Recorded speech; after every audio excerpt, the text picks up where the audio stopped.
Bonjour à tous et bienvenue à Débat de presse. L'émission est en direct chaque dimanche à partir de 11 heures.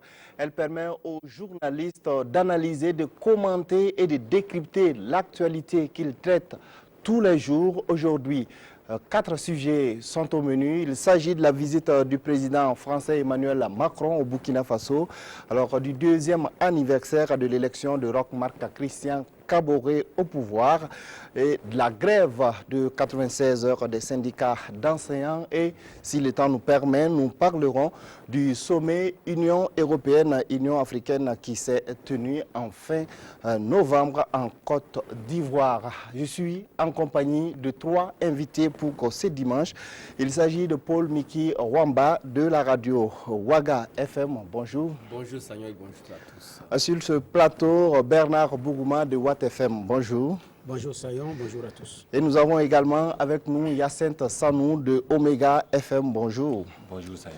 Merci à tous en tout cas d'avoir accepté notre invitation. Alors l'actualité au Burkina cette semaine est dominée sans conteste par la visite du président français Emmanuel Macron. Une visite sur laquelle il y a beaucoup à dire. On va peut-être aller étape par étape et je propose qu'on commence par le point de presse que les deux présidents ont donné après l'audience au palais de Kosiam. Sur le plan judiciaire, Emmanuel Macron a prononcé, en tout cas, s'est prononcé sur la déclassification, je le disais tantôt, des archives concernant le dossier Thomas Sankara. Et il s'est également prononcé sur la demande d'extradition de François Compaoré. Alors, Paul Miki. Je crois pour le premier sujet, parlant de l'affaire Thomas Sankara, il y a de bons espoirs. Lorsqu'on écoute Emmanuel Macron, c'est bien ce que les Burkinabés voudraient entendre. La France désormais disponible à mettre à la disposition des juges burkinabés les archives pour voir quel aurait été le rôle de la France dans l'assassinat du président Thomas Sankara en 1987. En tout cas, c'est un discours, comme je le disais, que les uns et les autres voudraient entendre. Maintenant, dans le fond, est-ce qu'il ne s'agit pas là d'une déclaration, simple déclaration d'homme politique? Ça, c'est un. Deuxièmement, vous savez certainement que le Burkina Faso n'a pas les moyens techniques pour pouvoir vérifier l'authenticité de ces archives-là. Donc c'est pour dire que la France peut montrer son intention de vouloir mettre tous ces documents à la disposition des juges burkinabés, mais la France également est dans une position où elle est en droit, elle a la possibilité de remettre ce qu'elle voudrait justement remettre. Est-ce qu'on aura la totalité des archives? Ça, c'est une question. Est-ce qu'il n'y a pas de possibilité de remettre à la disposition des juges burkinabés des archives falsifiées? Là aussi, c'est une question. Donc, c'est pour dire qu'au-delà de ces intentions, de ces bonnes intentions, on peut également mettre quelques doutes sur la nature des archives qui viendraient être remises aux juges burkinabés. Encore faut-il que ces archives soient effectivement remises. Alors, pour le second aspect, la question de François Compaoré dans l'affaire Norbert Zongo, on a également entendu ce que l'on voudrait entendre. Le président Emmanuel Macron s'est montré disposé à faire tout ce qui est de son pouvoir pour obtenir l'extradition de François Compaoré au Burkina Faso. Mais il a dit lui-même, selon le principe de la séparation des pouvoirs, il n'a pas toutes les cartes en main, il fera ce que lui peut faire. Maintenant, le reste, c'est dans le camp de la justice française. Mais on dirait également que la France, que ce soit l'exécutif ou le judiciaire, reste un pays. Il y a cette solidarité également qui peut...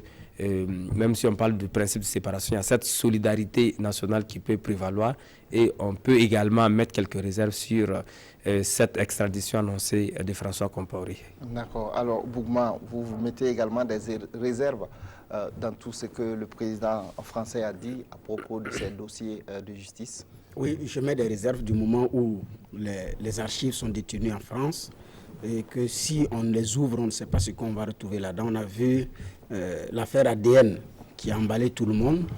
Moi, je ne savais pas que dans ce siècle présent-là, des ADN ne peuvent plus parler, alors qu'il y a des fossiles millénaires, mais des milliers d'années, des millions d'années, on dit que c'était... Et que quelques années après, quelques dizaines d'années, l'ADN ne parle pas. Donc ça a douché tout le monde. Effectivement, il est à craindre que ces archives ne sortent, mais bon, sans grand contenu.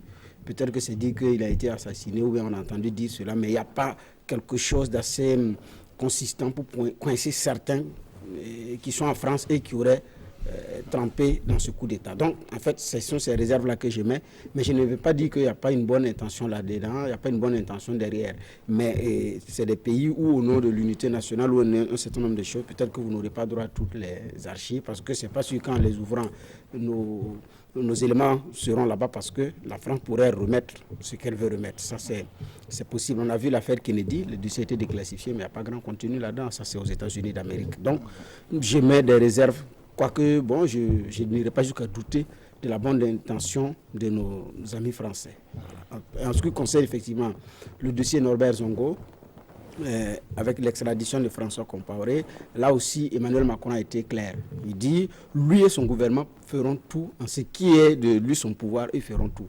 Mais le reste, c'est une affaire de la justice. Donc, bon, ne me demandez pas l'extraordinaire. Moi, je ne peux faire que ce que je peux faire en tant que président, donc en tant que membre de l'exécutif. Moi, mes pouvoirs sont limités au niveau judiciaire. Mais la réalité aussi, effectivement, c'est ce qui fait que il y a une question d'unité nationale là-bas, il y a une question de choses à mettre ensemble. Et donc, ils vont regarder tout cela. Ce qui fait que l'un dans l'autre, la balance, les considérations politiques peuvent parfois, il ne faut pas qu'on se leurre, pencher sur la balance en faveur ou en défaveur de telle ou telle situation, en fonction de l'évolution des choses et en fonction de l'évolution et des intérêts du moment, qui lie les leaders du moment ou qui lie les pays du moment. Donc, il y a toutes ces questions-là qui sont là-dedans. Donc, mais pour le moment, on ne peut pas dire que il va être extradé, il ne va pas être extradé, les archives seront totalement remises, il y aura du contenu, ça peut faire véritablement avancer le dossier. Bon, là vraiment, on ne sait pas pour le moment, mais bon, c'est déjà bien d'avoir donné l'intention, la volonté politique, parce que bon, la volonté politique, en son temps, les arguments des officiels français se réfugiaient derrière l'argument politique, l'argument séparation de pouvoir, mais ici quand même, il y a un pas tout de même de franchi, et c'était un sujet sur lequel les Burkinabés également attendaient Emmanuel Macron. Oui, ok. Alors, Hyacinthe. Oui, je pense que s'il y a bien des sujets sur lesquels Emmanuel Macron a dû bien se préparer avant de venir, c'est d'abord l'affaire Thomas Sankara, l'affaire Norbert Zongo, mais également la question du franc CFA et la présence militaire de la France en Afrique. Donc je pense que si ces questions, il avait déjà des réponses toutes faites à servir, il n'attendait plus que les questions en fait pour donner les réponses.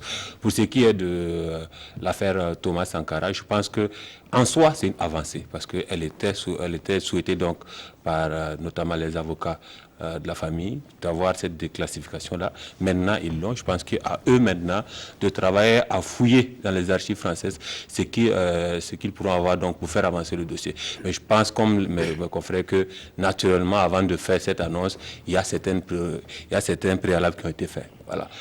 Pour ne pas le dire, la France a dû vérifier les archives avant de les rendre publiques, avant de les déclassifier. Donc ça, sur ce point, je pense que ça avance, ça va apporter en tout cas un coup de pouce au dossier. Pour ce qui est de François Compaoré, je ne doute pas qu'au-delà de l'effet d'annonce, il y ait quelque chose. Concrètement, l'affaire va suivre son cours malgré cette annonce. C'est-à-dire que le temps que ça devait prendre, ça va le prendre. Ça ne va pas changer en soi parce qu'il a lui-même souligné donc qu'il y a l'indépendance de la justice française. Donc, elle est libre de traiter le dossier. On connaissait la procédure, elle est assez longue pour en aboutir à l'extradition. Il ne faut pas qu'on se leurre. Ce n'est pas demain la veille en tout cas que cette affaire-là va se boucler. Oui, Bougouma. Et puis sur l'affaire François Compaoré, il y a un argument de taille que ces avocats ont. C'est parce que c'est l'argument selon lequel il risque la peine de mort s'il venait au Burkina, parce que jusqu'à présent, ce n'est pas aboli.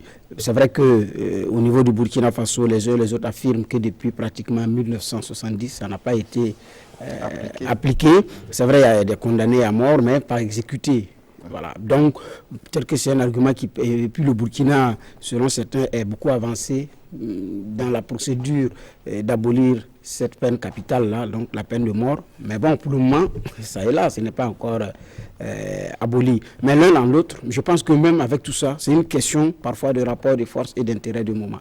Donc, mais, quoique je ne parie pas gros sur l'extradition de François Compaoré. Je ne parie pas gros, mais bon, on s'en douter. Je dis, je ne doute pas de la bonne foi des uns et des autres. Mais les relations internationales sont ce qu'elles sont. D'accord. Alors, on va évoluer, on va parler justement de cette visite, en tout cas, et de ce discours de Emmanuel Macron à l'université de Ouagadougou. C'était en tout cas le grand moment de cette visite. Emmanuel Macron qui s'est exprimé à travers un grand discours de près de 2 heures face aux étudiants. Alors, que retenir, si on peut le dire, de ce grand oral du président français? Alors, je crois que c'était un discours super bien préparé. On sent ça à la lecture, c'est-à-dire au rendu. C'est un discours qui a été préparé de longue date parce que Emmanuel Macron venant au Burkina et avait eu cette intention de s'adresser à la jeunesse africaine. Je dis bien la jeunesse africaine, pas seulement la jeunesse burkinabé. On peut imaginer que le Burkina a été choisi parce que le Burkina revient de loin avec cette insurrection qui a été menée par des jeunes. Emmanuel Macron lui-même, il est jeune, il a bien voulu s'adresser à la jeunesse africaine, ça peut justifier aisément le choix du Burkina. Donc c'était un discours africain, j'allais dire. Et on aura remarqué également que c'est un discours dans le contenu qui tranche beaucoup avec ce qu'on a déjà entendu de la part des anciens présidents français qui viennent faire des discours, j'allais dire, sans bien connaître d'ailleurs l'Afrique. Et je prends en exemple ce que l'ancien président français Nicolas Sarkozy a fait comme discours il y a 10 ans à l'université de Dakar, c'était en 2007, et un discours qui a été beaucoup critiqué, où il n'a pas su choisir les vrais mots et à l'endroit donc des Africains. On se rappelle évidemment que ça avait créé beaucoup de réactions négatives après ce discours. À la différence donc de Nicolas Sarkozy, on a vu Emmanuel Macron qui a bien préparé son discours, qui a choisi ses mots. Maintenant, dans le fond, on sent également, dans les intentions en tout cas, une certaine rupture dans les relations entre la France et l'Afrique. Ce n'est plus l'ancienne colonie qui vient dicter ses lois. La France voudrait désormais que les Africains organisent par eux-mêmes leur propre destin. C'est ce qu'on a pu entendre dans le discours d'Emmanuel Macron. On a vu également un président qui voudrait continuer à regarder l'Afrique d'en haut, mais pas seulement l'Afrique francophone, mais une Afrique beaucoup plus générale. Et c'est pour ça d'ailleurs qu'il a mis pied au Ghana, qui est un pays francophone. C'était une visite historique. Voilà. Et un pays anglophone, pardon, qui était une visite historique. Alors, donc, c'est ce que je voudrais dire, en tout cas, sans rentrer dans tous les détails, parce que c'était un long discours, comme vous l'avez dit, près de 2 heures de temps, c'est qu'il y a une certaine particularité dans les intentions. Et moi, personnellement, je sens une certaine sincérité dans les propos d'Emmanuel Macron, parce que tout ce qu'il a dit, ce sont des choses qui peuvent être réalisées. Et c'est bien ce que les Africains voudraient désormais entendre. Maintenant, dans le fond, avec le jeu des questions-réponses, il y a eu d'autres détails qui sont arrivés, notamment la question du franc CFA et bien d'autres sujets qu'il n'avait pas abordés expressément dans son discours. Mais à mon avis, c'est un discours que les Africains gagneraient à envoyer une copie et à lire entre les lignes, parce que l'affaire des étudiants fait qu'on n'a pas beaucoup parlé du contenu de ce discours qui était assez important. On reviendra sur cette question. Oui, Yacinthe. Alors, malheureusement, quand je pense au discours, il y a juste une expression que j'ai entendue dans les rues de Ouaga qui me revient. C'est maintenant l'insulte espèce d'étudiant. C'est tout ce qu'on retient du discours, malheureusement. Dans le fond, pas beaucoup de monde, en tout cas, retiendront ces aspects assez intéressants. Cette rupture marquée par Emmanuel Macron donc vis-à-vis des relations France-Afrique d'une manière générale, mais également ces belles promesses et ces beaux projets donc qui sont à regarder de près, notamment le soutien aux PME donc qui va être matérialisé, mais également l'appui à la jeunesse donc avec cette fameuse maison des jeunes qui doit être matérialisée. Donc il y a plusieurs aspects dans le discours qui gagneraient à être notés, comme il a dit, et à être suivis, donc pour que ça ne reste pas des belles paroles de politiciens, mais malheureusement, on ne retient donc que le sujet que tu ne veux pas aborder pour l'instant. Oui, Bougouma. Oui, effectivement, on sent que le discours a été très très bien et minutieusement préparé. Emmanuel Macron rend hommage à Jacques Chirac. Je crois qu'il a posé la première pierre de président Charles de Gaulle. Il rend hommage à François Hollande qui a stoppé les troupes qui déferlaient sur Bamako au Mali, oui, pour sauver effectivement Bamako. Mais il ne dit rien sur Sarkozy. Parce qu'il sait que quand il va dire Sarkozy, il va rendre hommage à Sarkozy à l'université de Ouagadougou, ça va rappeler l'Afrique n'est pas suffisamment rentrée dans l'histoire de Dakar, ça va rappeler le chef de guerre qui a tapé la Libye et qui nous a créé des problèmes. Donc il biffe ça. Mais ce n'est pas que Sarkozy n'a pas fait des choses bien pour la France. Macron sait. Mais ce n'est pas le lieu de le dire. Parce que s'il dit, ça dessert son discours. Donc il ne parle pas de Sarkozy. Il sait dans quel terrain il joue. Ça veut dire qu'effectivement, le discours a été minutieusement préparé et aucun détail n'a été négligé. Ni le choix des exemples, des lieux et des symboles, rien n'a été négligé. Et à l'entame, il rentre dans un amphi, il dit à des étudiants, je ne suis pas venu donner des leçons. Quand vous dites ça à des étudiants qui sont habitués à recevoir des leçons, vous rentrez, vous dites que vous n'êtes pas venu donner des leçons, il y a déjà, vous avez déjà une bonne partie de l'auditoire avec vous. Il vient dire quoi? Bon. Alors qu'il est dans une position de l'enseignant. Mais il dit, moi je ne donne pas de leçons. Même s'il va asséner des leçons plus tard, c'est que les gens d'ailleurs ont oublié, et effectivement vous l'avez dit, comme vous dites qu'on va y arriver, finalement, on a ignoré tout cela. Ce qui reste maintenant, c'est, oh les étudiants, espèce d'étudiants, vraiment. Et puis bon, l'essentiel en tout cas a été, sinon le discours était très bien préparé. On donne la parole pour parler de cet aspect, on va dire, de forme. Qui, avec les questions-réponses des étudiants. Alors, au-delà de cette affaire de niveau des étudiants, est-ce que vous avez l'impression que, en fait, c'est un exercice qui n'a pas été bien préparé? Non, enfin, il y a plusieurs choses là-dedans. Parce que déjà, quand on regarde effectivement, on parle l'affaire de niveau, du tout contenu rendu. Mais nos étudiants également avaient dans la tête, de mon point de vue, ce qui nous a desservi, c'est le complexe du colonisé. Voilà, mais celui-là, c'est son grand-père qui nous a colonisés, c'est son tonton Sarkozy qui a tapé la Libye, nous on a des problèmes. Il faut d'abord qu'on règle ce compte du colonisateur à coloniser. Il faut que je règle d'abord ce compte-là avant de passer à autre chose. Donc il y a ce complexe-là. Toutes les questions ont trait avec la France nous a fait ci, la France a fait ça. Est-ce que, voilà, vous savez que c'est Kadhafi qui a construit cet amphi, puis vous venez rentrer dedans pour nous parler. Il n'y a pas eu de questions sur le discours d'Emmanuel Macron. Parce que d'abord, on veut régler un passé qu'Emmanuel Macron dit, un passé qui doit dépasser. Nous, on était d'abord en train de vouloir régler cela. Donc, malheureusement, on s'y est pris mal, l'émotion aidant.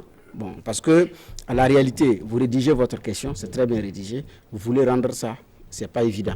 Donc, on a l'impression également, et ça c'est vrai, les étudiants n'ont pas été coachés par rapport à cela, mais c'était aussi difficile de le faire. Parce que si vous allez vouloir le faire, vous allez dire, excusez, c'est mieux de parler dans ce ton. Ils vont dire que vous voulez les canaliser pour que vous ne dérangez pas Macron. Ça, au moins, ça allait desservir l'encadrement. Vous avez vu que finalement, l'université de Ouagadougou a jugé utile de confier ça au privé, à Diaconia, pour pouvoir aider, pour qu'on ne dise pas que vous avez sélectionné des gens. Donc, il y avait toute cette prudence-là qui finalement, quoi qu'il en soit, a joué sur le contenu des questions. Mais le problème, ce n'est pas qu'il y ait 4 personnes qui soient retenues. C'est ceux qui ont tapé leur poitrine pour dire, moi, je vais poser question. C'est eux-mêmes qui nous ont... c'est eux qui ont tout gâté. C'est eux qui ne nous ont vraiment pas rendu service. Bon, les autres, on pouvait dire que comme ils ont été choisis, ils ont été canalisés, on a dit, il ne faut pas faire ci, il faut rester dans le correct. Mais et celui qui a levé son doigt, que Macron lui-même a interrogé dans la salle, il s'élève, et bon, il gâte tout. En fait, je pense qu'il y a tout ça là-dedans. Mais il y a un problème de niveau aussi, ça il ne faut pas qu'on se voile la face. Il y a un problème de niveau et il y a un problème de rendu. Parce que Niki disait que Diaconia était obligé de dire que, bon voilà les questions qui étaient, c'était bien rédigé, mais il y avait un problème de rendu. C'est pour ça que je parle de préparation, parce que même dans une salle de classe simple de 70 places, ce n'est pas évident pour un étudiant qui n'est pas habitué donc, de prendre la parole et d'expliquer quelque chose, de poser une question de façon correcte. Alors devant 2 présidents et une salle de 800 personnes, il fallait peut-être une préparation. Là, je vais vous répondre. Ça peut être préparé, très bien préparé, et mal rendre compte tenu de l'émotion, compte tenu du stress. Parce que vous prenez le micro, vous vous rendez compte que vous adressez au président de la République française, en face de votre président, du président de votre université et de vos camarades de classe. Et on dit que tout le monde vous regarde. Quand vous attrapez le micro, vous vous rendez compte que vous êtes suivi sur France 24, sur la RTV, sur Burkina BF1, sur les radios synchronisées. Est-ce que ça va aller? Puis vous tremblez, vous perdez les pédales. Ce n'est pas que vous pouvez avoir bien préparé. Il y en a qui ont préparé leur discours pendant de longs mois, mais qui sont arrivés, qui ont mal rendu. Donc ça peut arriver. Même moi, je ne pouvais pas, de mon point de vue, je ne peux pas imaginer que pour des étudiants, poser une question, c'est aussi simple que cela, rédiger puis venir lire du début jusqu'à la fin, sans même lever la tête pour regarder Macron. Au moins, ce pari pouvait réussir. Donc, peut-être qu'il y en a qui sont venus sur d'eux, avec un ton, et Emmanuel Macron, pour couler le bec aux futurs intervenants, l'a dit à la première intervenante. Il dit que le sous-jacent psychologique de votre question, que voyez-vous l'émotion que cela a suscité dans la salle. Voilà. Et vous me prenez pour un colonisateur. Et vous me prenez pour votre président. En même temps, les autres ont été douchés. Donc, en ce moment, il se dit, est-ce que moi, je vais réussir? Le gars est plus préoccupé à est-ce que je vais réussir, plutôt qu'à se concentrer sur ce qu'il doit faire. Et voilà, c'est le résultat. Oui. Alors, moi, je pense qu'il y a eu certainement de l'impréparation dans tout ça, parce qu'on aurait dû, si on connaissait le niveau réel de nos étudiants, les coacher, mieux les préparer que cela. Peut-être que ceux qui ont organisé cela ont fait confiance aveuglément aux étudiants sans connaître réellement ce que c'est que leur niveau. Parce que l'étudiant qui revendique, qui fait beaucoup de bruit à l'occasion des manifestations, des grèves, n'est plus le même que celui qui se retrouve face à une situation réelle où il doit montrer réellement qu'il est étudiant, c'est-à-dire intellectuel. Alors, mais la prestation que l'on a vue là, même si on avait fait une sélection des meilleurs étudiants, peut-être ce n'était pas le cas, parce que beaucoup de gens ont critiqué également le fait que la sélection n'a pas été bien faite et qu'on a laissé les vrais étudiants de l'autre côté et qu'on a pris certains qui n'avaient pas le niveau. Mais ce que l'on a vu là, même si on avait pris les derniers de l'université de Ouagadougou, on devait avoir meilleure prestation, si tant est qu'il s'agissait là d'étudiants. En même temps... Vous doutez du fait que ce soit des étudiants? Non, non, je ne doute pas. Seulement, je sais que je suis en train de dire que c'est le niveau réel comme ça. Malheureusement, on est obligé de faire avec. Et la bonne nouvelle ici, j'aime bien le dire, c'est que c'était devant le président de Faso-Roch, Marc Christian Kaboré, qui sait désormais à quel type de jeunesse il a affaire. Parce que ici, c'est vrai que l'on critique depuis ce temps, mais il faut également se projeter dans les perspectives. Comment est-ce qu'on fait pour sortir de ça? C'est la conséquence de tout ce qu'on a connu comme système éducatif défaillant, depuis l'école primaire en passant par le lycée, avec des systèmes que l'on a connus. À l'école primaire, on dit qu'il ne faut plus redoubler, il faut enlever la chicotte. Au lycée, on dit qu'il faut laisser passer. On a parlé d'un continuum qui ne marche pas très bien. Et tous ces étudiants, ces élèves se retrouvent donc à l'université après avoir réussi au baccalauréat. Et vous voulez qu'il y ait de l'extraordinaire dans leurs prestations? Non, ce n'est pas possible. Donc c'est vraiment, à mon avis, il faut peut-être dépasser ce débat de mauvaises prestations pour se projeter sur les perspectives. Comment est-ce qu'on fait pour corriger tout cela? Mais en même temps, il y a eu aussi à l'intérieur, je reviens sur la préparation, peut-être qu'une meilleure préparation aurait dû permettre au Burkina Faso d'échapper à une telle honte internationale, parce que même au-delà de nos frontières, on voit que la prestation des étudiants fait commentaire dans les autres États. On aurait pu éviter ça, connaissant bien nos étudiants, on aurait pu trouver un mécanisme où on coche vraiment les étudiants qui allaient poser la question. Vous voyez-vous, dans un passé pas très lointain, les élites, c'est-à-dire les dirigeants, les présidents avaient peur de venir affronter le milieu estudiantin. Lorsqu'on vient dans un pays, on préfère aller échanger avec le chef de l'État, avec certaines élites, et puis oublier le milieu estudiantin qui était vu comme un milieu de contestation, un milieu d'intellectuels. Mais aujourd'hui, l'université de Ouagadougou, que l'on a longtemps appelé le temple du savoir, n'est plus ce temple du savoir. La preuve a été donnée avec cette visite du président Emmanuel Macron. Désormais, c'est vraiment un milieu froid où on n'a pas peur de venir affronter les questions les plus difficiles. Le président Emmanuel Macron l'a pris à ses dépens. On a vu, il a survolé complètement l'ensemble des discussions. Il n'y a même pas une seule question qui l'a mis mal à l'aise. Parce que non seulement les questions n'étaient pas à la hauteur, mais aussi les questions étaient mal posées. Ce n'était pas dans du bon français. C'était vraiment lamentable. Bon, moi, à mon avis, en tout cas, il faut réfléchir sérieusement. Je crois que ça a un lien avec les grèves des enseignants dont nous allons parler un peu plus tard. Il faut que le monde éducatif là se réunisse pour voir comment est-ce qu'on fait pour rehausser le niveau. Parce que là où on est en train d'aller là, si on ne rectifie pas le tir, dans 10 ans, on aura pire prestation que ça à l'université de Ouagadougou. Parce qu'il n'est pas concevable que lorsqu'on fait 10 années en arrière, on se rend compte que les étudiants qui étaient sur le campus avaient un niveau meilleur que ceux qu'on a aujourd'hui. Ça devrait être le contraire parce que nous sommes dans un monde qui évolue et ce serait dommage que l'on recule. D'accord, oui. Très rapidement, Yacine. Alors, c'est juste une question. Je pense que même si on organisait un forum national ou un salon international pour préparer ça, on allait aboutir au même fiasco. Soyons clairs dessus. Parce qu'il y a un fait qui est là. Non, mais il y a des étudiants qui se plaignent. Il y a beaucoup d'étudiants, d'organisations d'étudiants qui se plaignent, qui disent non, ceux qui sont intervenus, qui étaient dans la salle, ne sont pas, en tout cas les meilleurs, ne sont pas représentatifs de l'ensemble des étudiants et qu'il y a beaucoup d'étudiants qui, en tout cas, pouvaient faire beaucoup mieux. Alors, la sélection, choisir, c'est trahir. forcément dans une sélection et forcément rentrer dans même l'organisation, vouloir les coacher comme on allait rentrer dans un autre débat. On a dit non, on a essayé de canaliser les questions, de choisir les questions. Je pense que le meilleur exercice c'était celui-là. Avec la plateforme Pésimètre, ils ont posé les questions bien formulées comme l'a souligné Bernard, mais arrivé, le rendu n'a pas été le bon. Pourquoi? Moi, je pense qu'il y a un fait aussi, il y a deux faits qui sont rentrés en ligne de compte.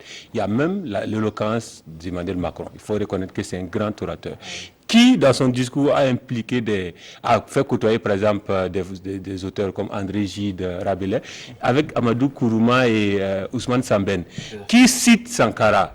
Donc, les étudiants, face à ce grand orateur, ont voulu eux aussi rentrer dans... Vous avez vu les formulations, c'est des formules chantantes. Malheureusement, avec le deuxième fait qui est la pression. Vous êtes en mondovision face à 800 personnes, face à 2 présidents.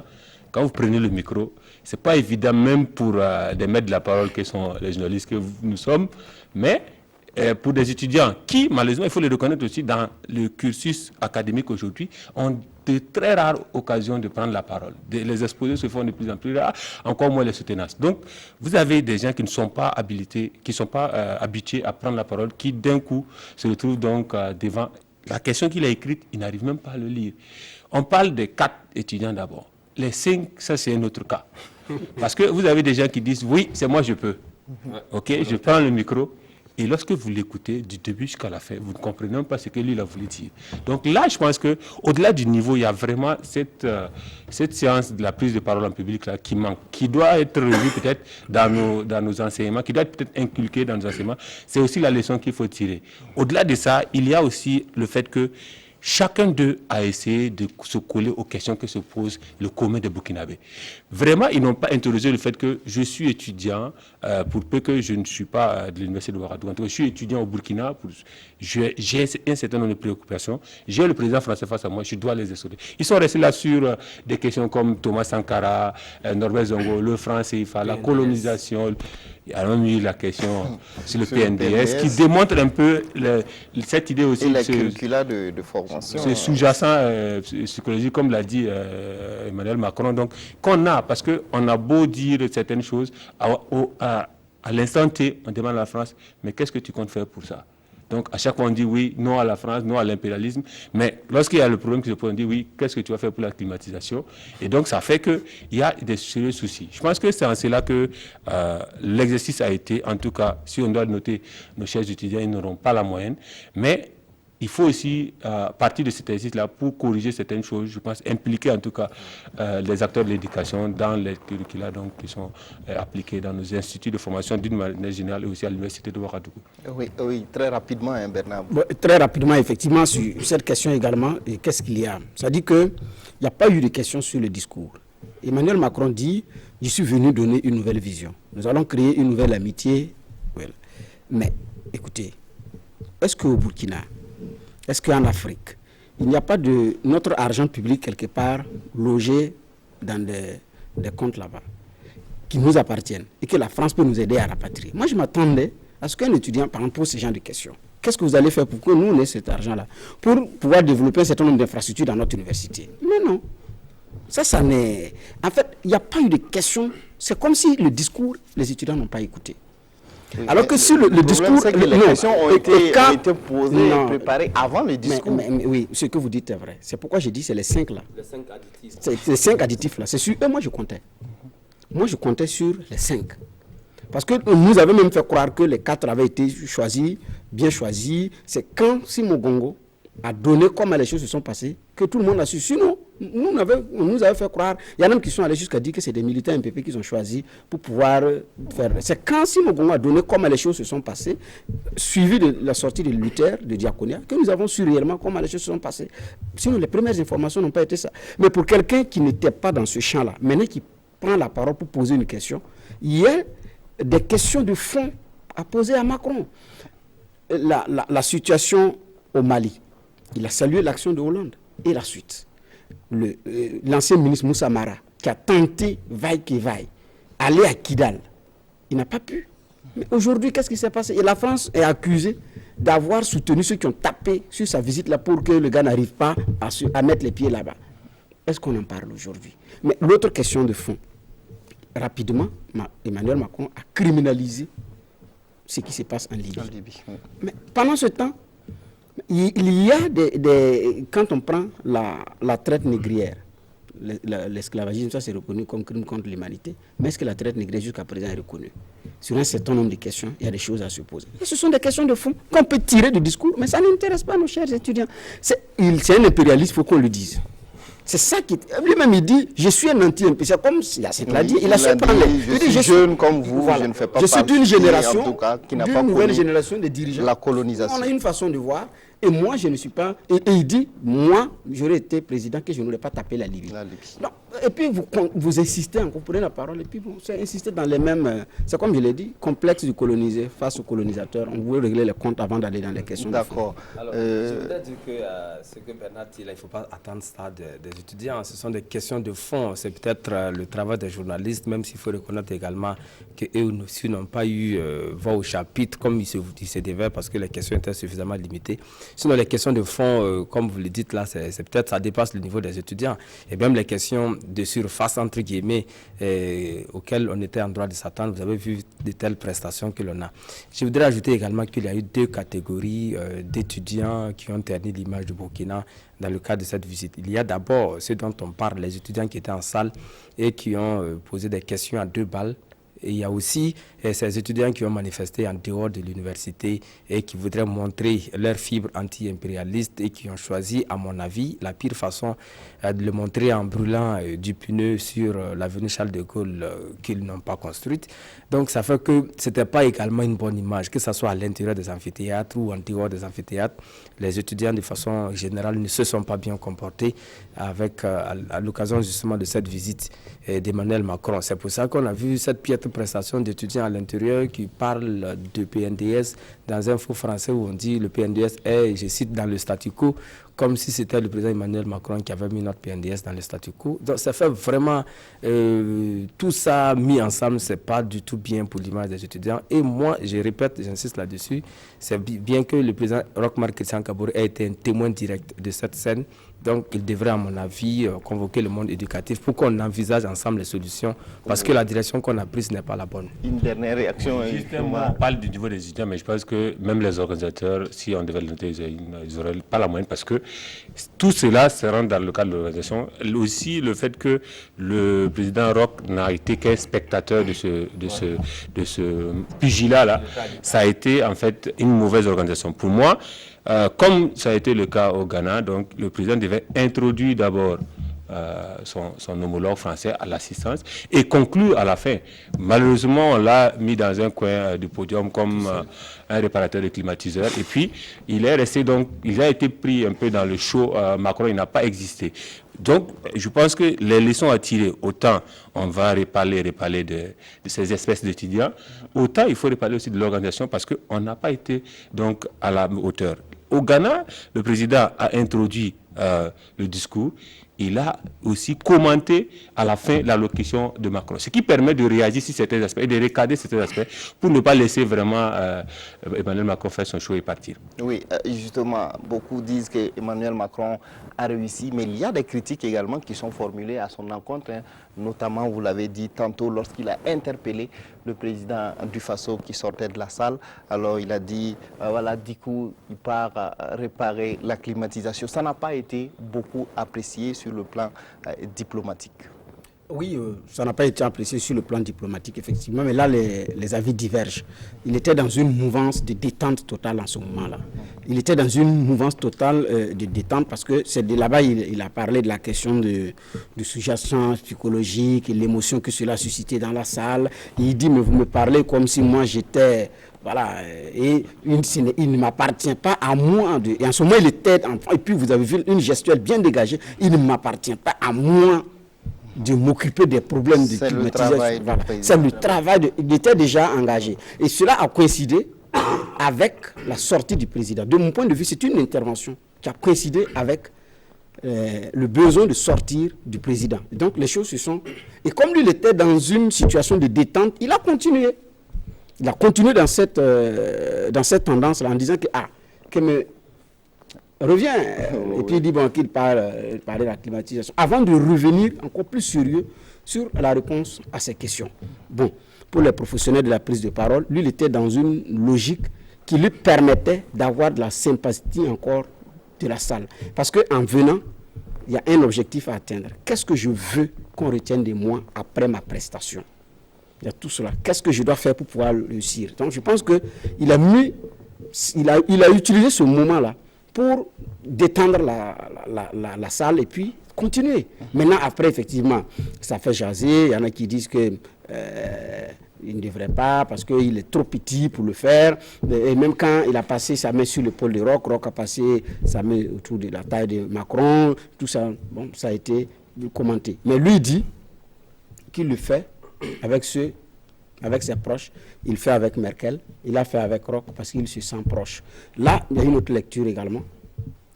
C'est Emmanuel Macron, le président de la France. Pouvoir trouver qu'un président français dise à un chef d'État africain qu'il se sent proche et permettre certains gestes qu'il pose avec un Angela Merkel, il plaisante de la même façon, ça dit qu'il y a quand même un certain rapprochement, il y a un certain crédit de mon point de vue accordé à notre pays ou à son président. Ça peut être diversement apprécié. Maintenant, dans cette situation, il a essayé de se défendre. Roch également a dit que même si on lui pose la question à Abidjan, sur les routes, lui va dire que c'est le travail de Ouattara. Donc Emmanuel Macron était dans son rôle. Bon, quoi qu'il en soit, les arguments servis par Macron, c'est vrai, c'est pas à moi.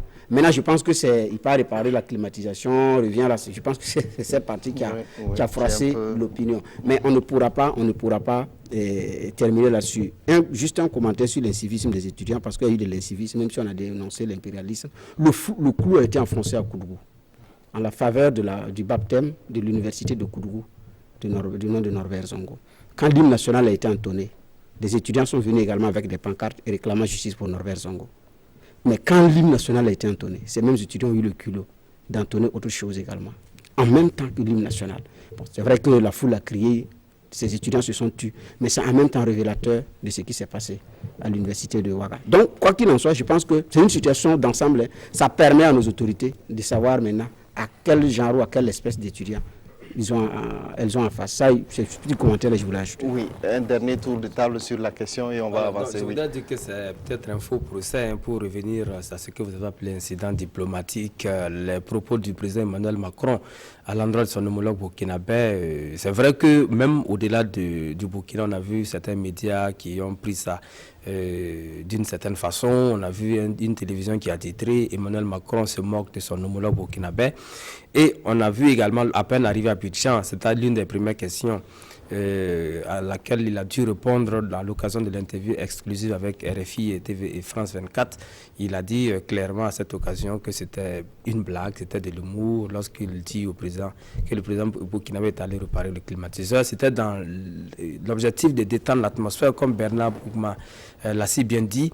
Mais on ne peut pas empêcher également les gens d'y voir autre chose. Mais si le président Emmanuel Macron lui-même dit que c'était une blague et le président burkinabé lui aussi reconnaît que c'était une blague, bon, je crois qu'il faut laisser tomber ces critiques. Il n'y a pas d'incident diplomatique. Il a bien dit qu'il est prêt également et il le fait déjà. Ce genre de blague avec ses homologues européens, notamment la chancelière allemande et tout. Donc c'est pour dire que c'est pas la peine de tirer en longueur sur ça. Et en même temps, pour moi, il y a des aspects positifs. Il faut que les présidents français et burkinabés montrent aux yeux de l'opinion qu'ils sont égaux d'une certaine façon, parce qu'un président reste un président, même si l'un appartient à un pays riche et l'autre appartient à un pays en développement. Et un président, c'est un président en principe. Ok. Oui, Yacinthe voudrait réagir très rapidement. Non, je pense que, comme l'a dit les gens, c'est un faux débat. Ça révèle encore le sous-jacent psychologique de coloniser qu'on a. Et une conception un peu nabale du pouvoir. C'est-à-dire que il faut que nous-mêmes, on se décomplexe. Voilà. Ils sont des chefs d'État, c'est vrai, mais ils ont le droit de plaisanter, d'avoir des petites touches. Parce que je ne vois vraiment pas, lorsque les deux personnes vous disent qu'il n'y a pas de problème, qu'on revienne polémiquer dessus.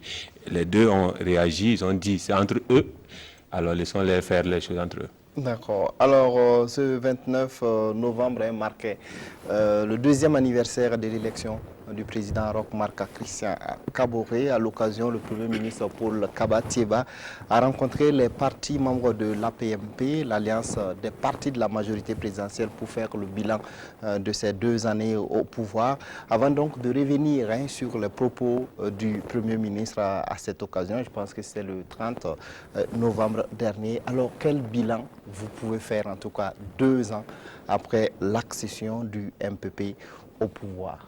Paul Miki.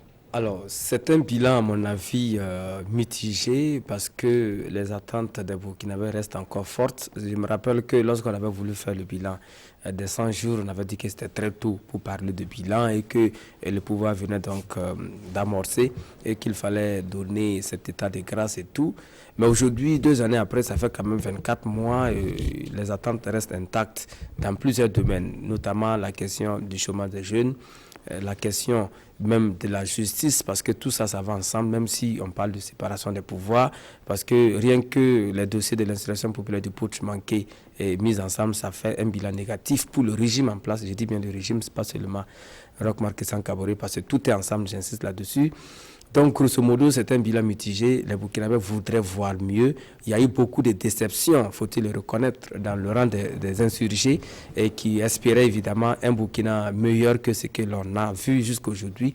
Mais à côté de cela, il y a des aspects qui peuvent expliquer cela. Il y a eu pas mal de choses qui n'étaient pas attendues. Je prends un exemple, la question de l'insécurité. Dans l'agenda des personnes, il était prévu les attentats terroristes et également les attaques à répétition dans le nord du Burkina. Il y a aussi eu pas mal d'autres aspects comme ça qui sont venus jouer sur la gestion des affaires publiques. On a vu également, en dehors des attentats, les revendications tous azimuts des fonctionnaires du Burkina, mais ça aussi c'est parti peut-être d'une erreur de la part du régime Kaboré depuis la grève des magistrats, parce que c'est eux qui ont donné le ton, ils ont obtenu satisfaction. Et dans le principe qu'il ne faut pas faire de distinction entre les Burkinabés, il fallait également écouter tout le monde.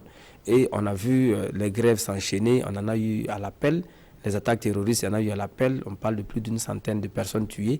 Donc, il fallait réorienter le tout dans les histoires de satisfaction des revendications, d'attaques terroristes, parce que ça demande également beaucoup de moyens. Donc ça peut justifier le bilan mitigé que l'on a, mais je suis fondé à croire qu'on aurait pu mieux faire malgré toutes ces difficultés que l'on a. Ok, alors Boukouma. Oui, effectivement, je vais parler comme le Wagalais. C'est bon, mais c'est pas arrivé.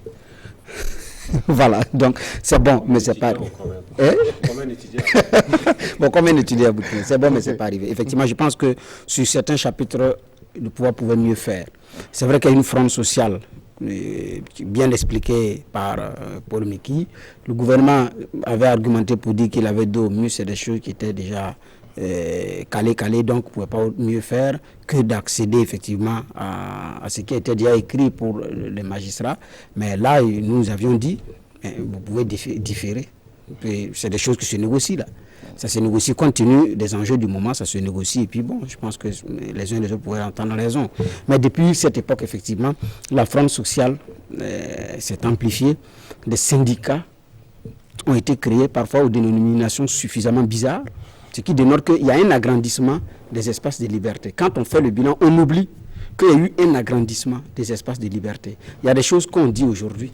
Il y a des syndicats qui sont créés, mais qui n'allaient pas pouvoir être créés s'il n'y avait pas eu l'agrandissement des espaces de liberté. Ça fait partie, de mon point de vue, des acquis avec ce gouvernement. Maintenant, la situation d'ensemble, elle est narcie par les attaques terroristes et la fronde sociale, qui grippe la machine par moment, qui fait qu'il y a de la réorientation dans l'action. Parce qu'en abordant le pouvoir, Roch ne s'était pas mis en tête qu'il allait être accueilli un mois en gros, ou bien 2 mois en gros, par une attaque terroriste. Surtout que son gouvernement a été mis en place, il n'avait même pas encore pris service, une attaque terroriste d'envergure, naturellement surprend. Et en ce moment-là, ce que vous aviez prévu sur le plan sécuritaire, naturellement, il faut réorienter les choses en termes de besoins, en termes d'équipement, en termes de formation. Ça, c'est clair. Il y a la question de la fronde sociale. Donc, ça dit que, puis sur le plan politique aussi, il y a une certaine, le rapport de force parfois s'équilibre. Donc, quand c'est comme ça, ce n'est pas aussi simple que cela. Donc, de mon point de vue, maintenant, il y a des promesses qui tarde à venir. Il y a un grand besoin sur le plan des infrastructures. Les infrastructures ont commencé à venir, mais avec du retard dans le démarrage. La loi PPP qui avait été votée nous avait fait croire que dans les 6 mois, les travaux d'envergure allaient être lancés. Jusqu'à présent, certains contrats sont en train d'être formalisés, sont en train d'être signés. Des grandes annonces. Des Burkinabés avaient annoncé des projets d'envergure lors de la table ronde sur le PNDS. Pour le moment, ces mêmes Burkinabés ne disent rien. Le pouvoir ne nous dit pas. Les nationaux qui ont dit qu'ils vont faire ça, ils vont construire pont, ils vont construire les changements, ils sont à quel niveau, ils sont à quelle étape. Ceux qui ont dit nous allons construire des centrales solaires, ils sont à quel niveau, ils sont à quelle étape. On n'a pas d'infos. Parfois, il y a du travail également qui est fait, mais vous n'avez pas l'information. Donc, vous ne pouvez pas sortir, parler à la place du gouvernement. Je prends exemple. Au secondaire, la bourse revient. La bourse revient au secondaire. C'est une annonce pour le moment qui n'est pas sortie. Et puis, bon, ce n'est pas sûr.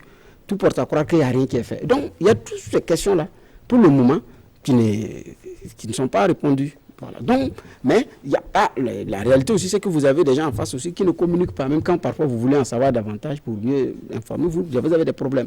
Et donc, ce qui fait qu'on a l'impression que rien ne bouge. Donc, quoi qu'il en soit, le bilan, en tout cas 2 ans après, il est plus ou moins mitigé, de mon point de vue. C'est un bilan mitigé, mais je pense que le gouvernement peut mieux faire pour qu'il y ait un recadrage dans l'action gouvernementale, soit, comment on appelle ça, l'équipe, soit s'il faut changer l'équipage ou il faut le renforcer, comment, je ne sais pas. Mais quoi qu'il en soit, il y a des efforts à faire parce que quoi qu'il en soit, 2020 n'est pas loin et ça va être l'heure du bilan. Si le bilan n'a même pas déjà commencé. D'accord. Oui, Yacine, très rapidement sur cette question. Je pense qu'il faut peut-être... pour moi, l'heure n'est pas encore au bilan. Hein. Si on prend le rythme du régime Compaoré, on sait bien que c'est un régime diesel. On n'a pas encore démarré la machine. Régime Kaboré plutôt, tu vois, que je suis dans le lapsus. 2 ans après, je suis toujours dans le diesel. Donc, il y a un régime qui est diesel. Vous avez des réformes qui prennent du temps à être mises en place. Vous avez des belles idées, mais qui prennent du temps à être matérialisées. On commence par un secteur comme l'éducation. On a réussi à faire le transfert avec le continuum éducatif, mais le simple avancement, on n'a pas pu le régler. Donc, vous avez autant de bouchons. Vous avez une belle réforme comme celle de la gratuité des soins, qui a bien commencé avec des poches d'insuffisance qu'on n'a pas encore levé pour pouvoir faire marcher la machine. Il y a autant d'exemples. Tout ce qu'il y a comme projet, donc je pense au niveau il a parlé du cas des PPP, tout ce qui a comme bon projet, belle réforme, reste au stade du démarrage et n'a pas encore réussi à surmonter les obstacles. C'est ce qui fait que jusqu'à présent, 2 ans après, on est toujours dans l'expectative, on attend toujours de voir réellement se concrétiser certaines choses, ce qui fait que aujourd'hui, c'est vrai que le Premier ministre lui dresse un bilan positif, mais je pense que son bilan positif est plus sur le papier. Concrètement, on n'en a pas encore le sentiment, en tout cas, dans les rues du Burkina. Et il faut qu'il se donne aussi un temps. 2020, ça serait trop tard pour faire le bilan. Il faut réellement engager les choses qui ne marchent pas pour qu'elles marchent et donc travailler à ce qu'il y a comme discours, pour moi, négativiste là, soit levé. Parce que ce n'est pas avec ce genre de discours aussi qu'on pourra avancer. On a un peu vu les propos qu'il a tenus. C'est toujours la faute de quelqu'un si ça ne marche pas ici. C'est toujours la faute de l'ancien régime. C'est toujours la faute du CDP et de la NAFA si ça ne marche pas. Je pense qu'il va falloir un jour, donc, celui-là dont ce n'est pas la faute, travailler simplement à atteindre ses objectifs. Oui, ça nous donne l'occasion d'aborder cet aspect avec ce discours ou bien en tout cas ces propos du Premier ministre lors de la rencontre avec les partis de l'APMP. Alors Yacine l'a dit, le Premier ministre, pour lui le bilan, il est positif, n'en déplaise, je le cite, aux nostalgiques du CDP, de la NAFA et compagnie, qui ont pillé le pays pendant 30 ans. Alors, réaction par rapport à ces propos? En fait, l'apprentissage de mon parent de Samo la traîne. Paul Kabati pêche dans l'apprentissage. Il apprend lentement. Sinon, 2 ans après, Paul Kabatiba ne peut pas revenir nous parler des nostalgiques du CDP, de NAFA. La NAFA a été créée quand? Il y a des militants de la NAFA qui n'ont pas été avec Blaise Compaoré. Donc, vous ne pouvez pas parler des nostalgiques de la NAFA. La NAFA, c'est un nouveau parti politique. Parmi les militants de la NAFA, il y en a qui n'avaient même pas mis pied dans un parti politique. Donc, ce monsieur-là ne peut pas être comptable des gens qui ont pillé le pays. Donc, il ne faut pas jeter le pauvre sur tout le monde. Là, je ne suis pas d'accord. Maintenant, effectivement, ceux qui ont pillé le pays, oui. Mais est-ce que lui-même, là, sur la table du gouvernement, il n'est pas assis avec des gens qui sont co-responsables de ce pillage-là? En fait, c'est cette question que je me pose. C'est pourquoi je dis l'apprentissage traîne. Le discours devait changer.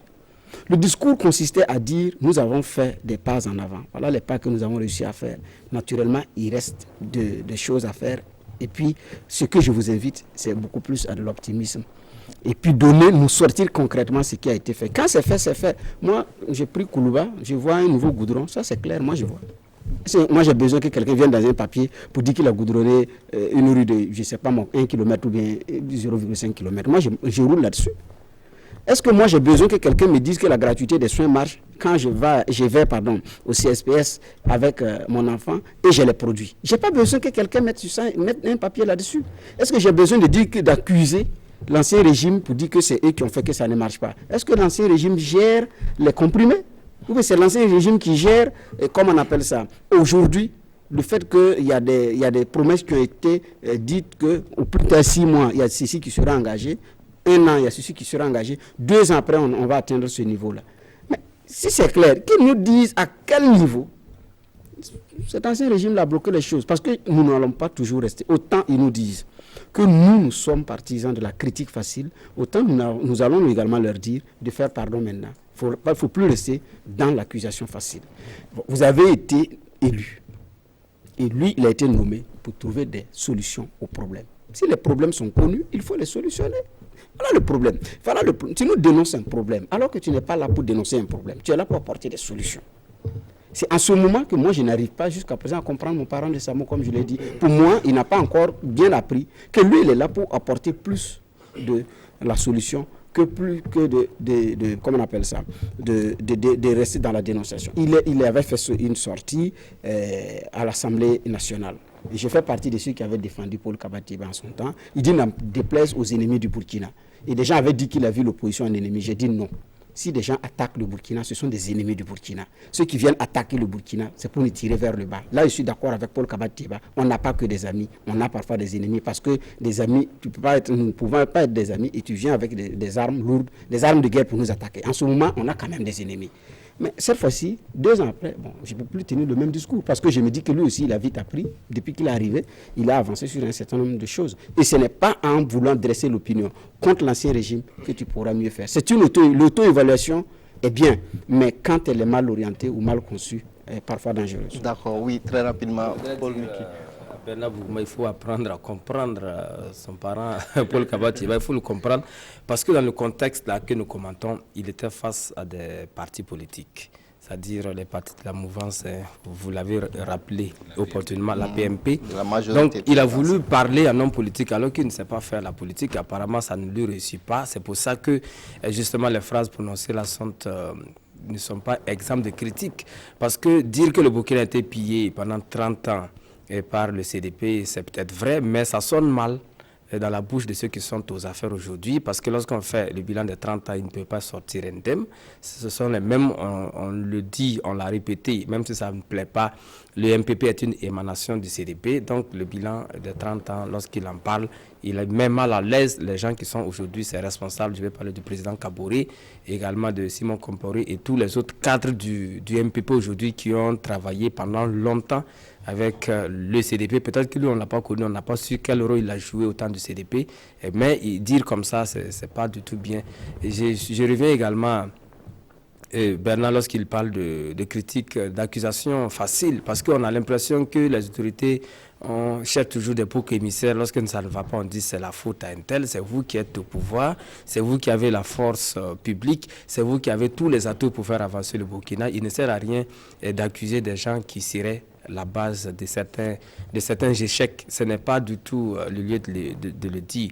Maintenant, moi, j'aurais voulu bien que le Premier ministre Paul Kabatiba, plutôt que de parler du CDP, parler du Burkina qui avance, malgré, en dépit aux grandes dames, justement, des nostalgiques du CDP, de la NAFA et tout, il aurait dû nous faire un bilan détaillé de son PNDS, parce que je crois que le PNDS, c'est le référentiel sur lequel tout le Burkina Faso s'était reposé parce que depuis qu'il a pris le pouvoir, il ne jurait que par le PNDS. Aujourd'hui, qu'il nous dise de façon très objective où est-ce qu'on en est avec le PNDS. Il ne s'agit pas là de donner des choses sur papier, concrètement également où est-ce qu'on en est avec la mise en œuvre du PNDS. Je crois que ça devrait être en principe le meilleur bilan et que le chef du gouvernement, Paul Kaba-Thiéba, devrait présenter au Burkinabé parce que, j'insiste là-dessus, le PNDS était venu un peu comme l'opium des Burkinabés où on avait dit que tout allait se régler avec ce PNDS. Aujourd'hui, il faut peut-être dire clairement, est-ce qu'on est sur le bon chemin? Est-ce qu'il n'y a pas des choses à revoir dans le PNDS? Est-ce qu'il n'y a pas lieu même de relire le PNDS si c'est nécessaire? Parce que même les plans stratégiques, très souvent, on voit des revues à mi-parcours, des recadrages, mais on a l'impression que le PNDS est resté comme ça.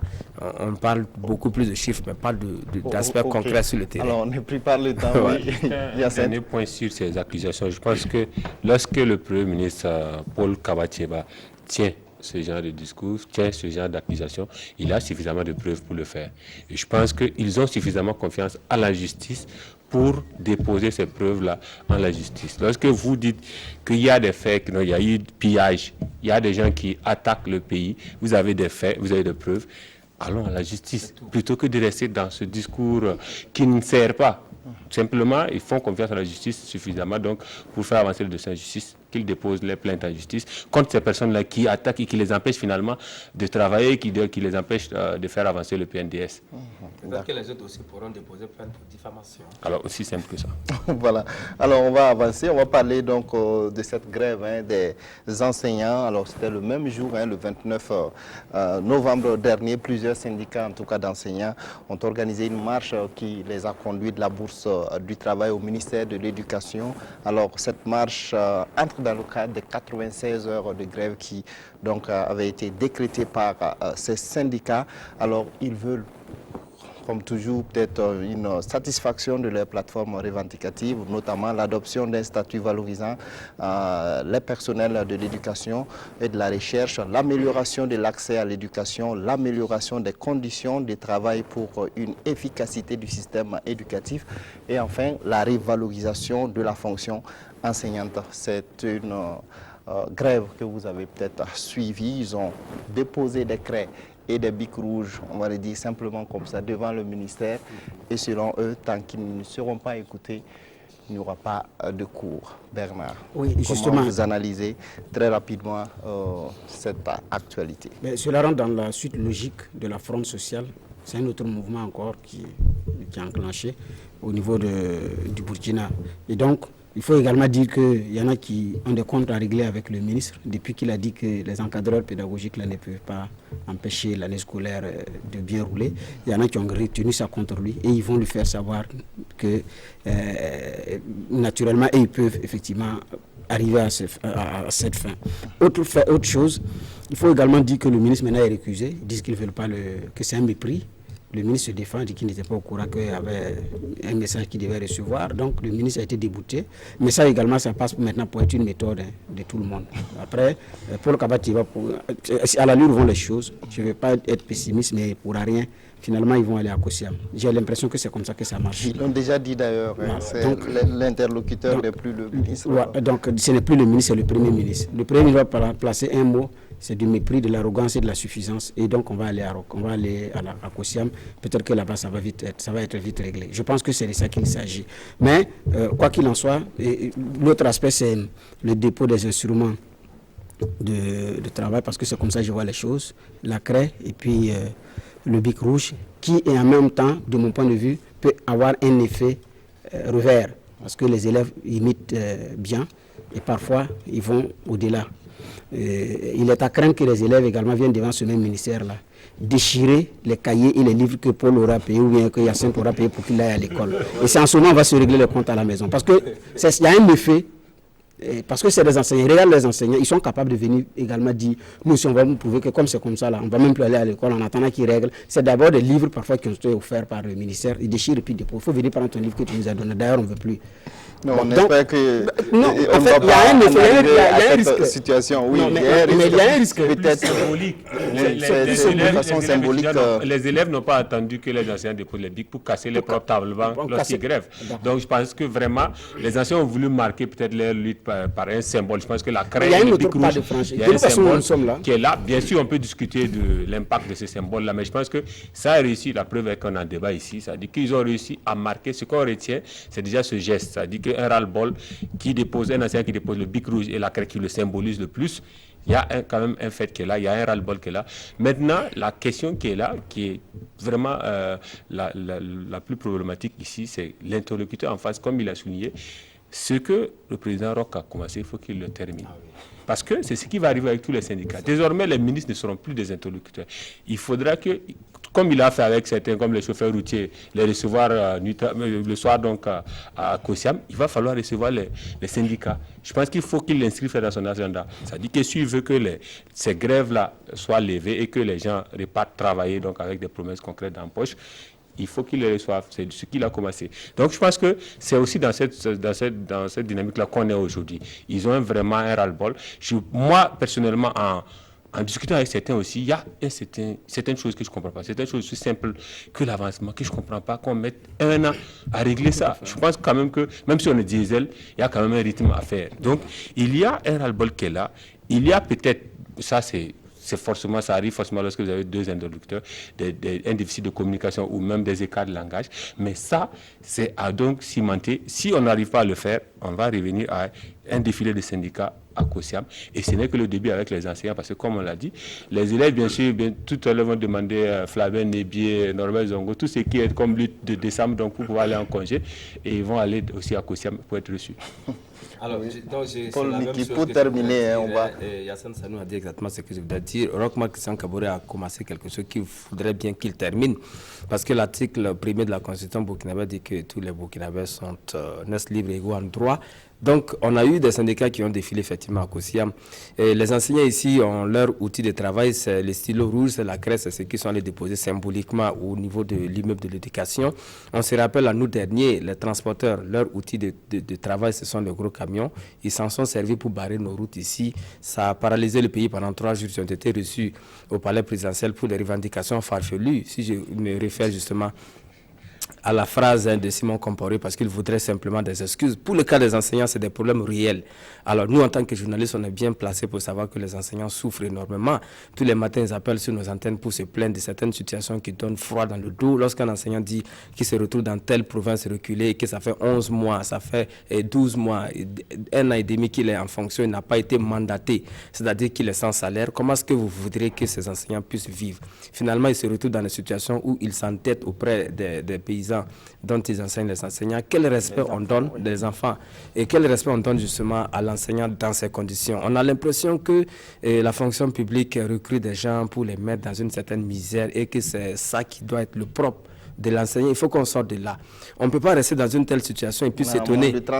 Oui, on ne peut pas rester dans une telle situation et puis s'étonner que des étudiants viennent faire des piètres prestations devant le chef de l'État. Tout part de là, il faut vraiment revaloriser, comme eux-mêmes l'ont dit, la fonction enseignante. Je crois que la marche l'a montré un peu la force de frappe des enseignants. Vous avez vu la marée humaine qui était au niveau de l'immeuble de l'éducation et c'est une interpellation aux autorités qui devraient normalement organiser un forum national pour écouter les enseignants dans leurs revendications. C'est assez important. Malheureusement, au terme de l'émission, parce qu'on n'a plus le temps. L'école Laramtava était symbolique de la visite. On a vu pour une fois quelque chose de bien organisé avec des enfants qui ont chanté, qui ont posé des questions.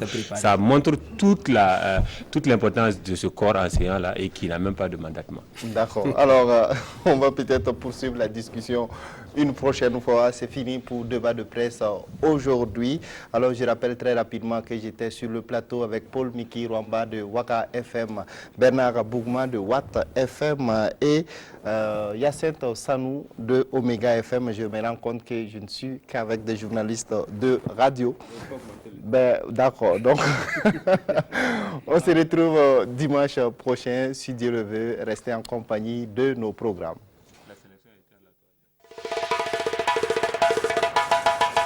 Wow.